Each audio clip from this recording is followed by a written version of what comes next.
Before we get started, please give a like and subscribe to True Tales from the Let Me Pull Your Coat podcast. You can also find the podcast on this channel as well for free. Now let's get into it. Derrick used to sit in his car after work and stare at other people's lives on his phone. That's how it started. Not with crime, not with desperation, not even with bad intentions. It started with comparison. Every day he watched men online showing stacks of money, luxury cars, jewelry, expensive dinners, designer clothes, and women hanging off their arms like life was one long celebration. That internet comparison is a bitch. People believe that if someone is stacking money online, they can as well. But what they don't know is that most of that money can be bought from Amazon or Temu with $15 real for 15,000 fake dollars. And after a while, his real life started feeling small. Derrick was 34 years old, living in Charlotte, North Carolina with his wife Nicole and their 2 children. Nicole worked hard. Derrick worked hard. The bills were paid on time. Their children were safe. Their home was peaceful.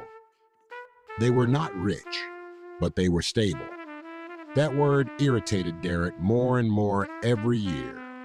Stable felt average. Stable felt invisible. Stable felt like losing. And social media made it worse.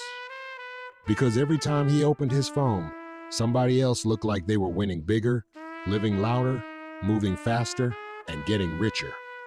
That kind of comparison slowly poisons people, especially men, because men are taught that if they are not becoming powerful, respected, or financially dominant, they are falling behind. So Derrick started changing, not overnight, slowly. He became more frustrated at home, more impatient, more distracted. Nicole noticed it before he did. She started hearing little comments. How long are we supposed to live like this? You know what, better? I'm tired of struggling. The crazy part was, they were not truly struggling, but Derrick no longer compared his life to reality. He compared it to fantasy, and fantasy always makes normal life feel disappointing. Then one night he got a phone call from an old friend named Marcus in Houston, Texas. Marcus sounded successful, confident, fast-talking. He told Derrick there was real money moving in Houston. He said there were opportunities everywhere. Quick money, fast flips, no bosses, no waiting for promotions, no clocking in. Marcus told him something that changed everything. He said, "You're too smart to still be living regular." That sentence hit Derrick hard because regular had become an insult in his mind. Marcus started sending him pictures, cars, cash, watches, hotel rooms, clubs. Everything looked exciting. Everything looked free. Nicole immediately felt something was wrong. Women notice energy changes long before men admit anything.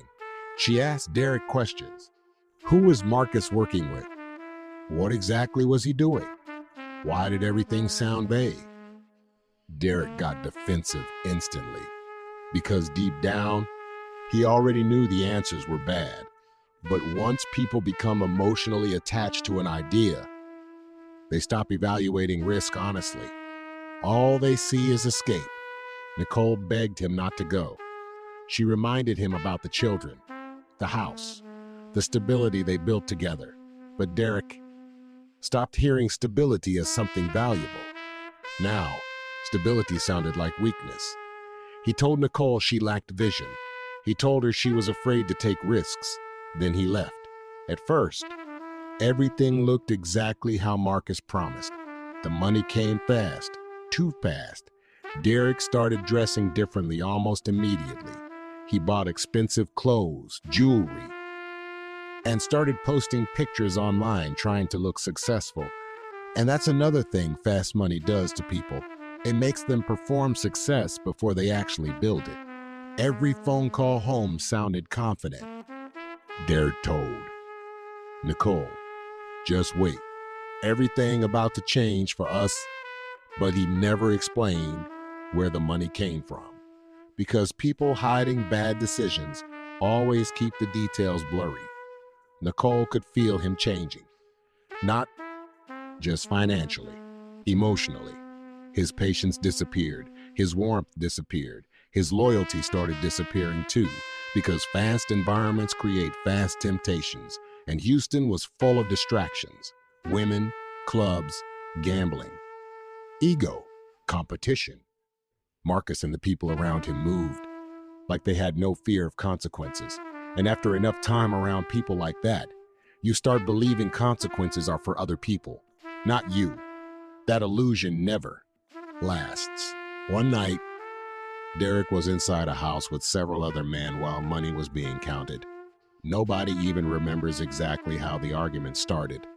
Most situations like that began over the same things: greed, paranoia, disrespect.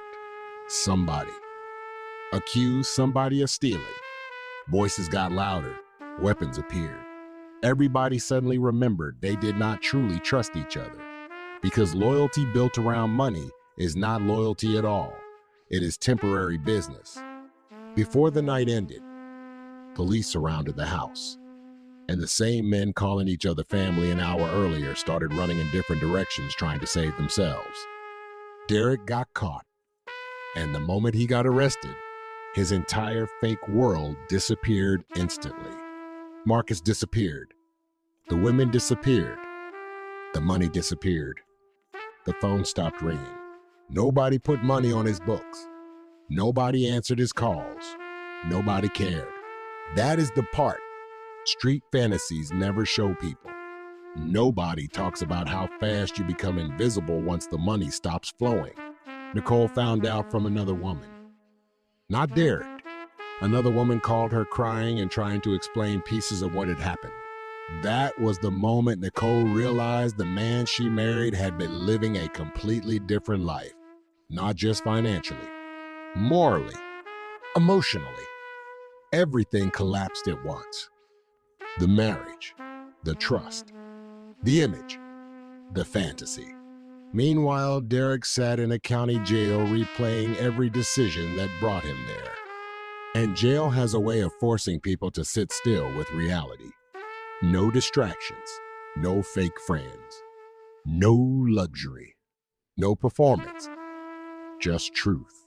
For the first time in a long time, Derrick started thinking clearly. He realized something painful. The life he ran from was actually the life most people wanted. A peaceful home, healthy children, a loyal woman, safety, routine, love. He traded all of that for temporary validation from people who forgot his name the second things became dangerous. Derrick ended up serving almost 2 years. When he finally came home, everything felt unfamiliar. The children looked older. Nicole looked emotionally exhausted. The house no longer felt warm. And the hardest part was realizing life had continued without him. That destroys a lot of men psychologically. Seeing that the world keeps moving while they sit still. Nicole allowed him to come home temporarily, but things were different now. Trust was gone. The children listened to him differently. Neighbors treated him differently. Even Derrick saw himself differently. Because once the fantasy dies, you finally see what it cost you. And the cost was not just prison. The cost was peace. The cost was respect.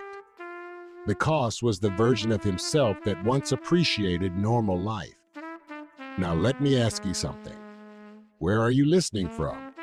And how many people destroy stable lives because social media convinced them that peace was not enough? Because a lot of people are not chasing survival anymore. They are chasing image. And image has destroyed more lives than poverty ever did. Especially when people become ashamed of living normal. Because once somebody becomes embarrassed by peace, they become vulnerable to chaos. Watch more stories like this on Tales from the Let Me Pull Your Coat podcast, because every fast decision eventually sends a bill. Stay tuned for more 100% True Tales.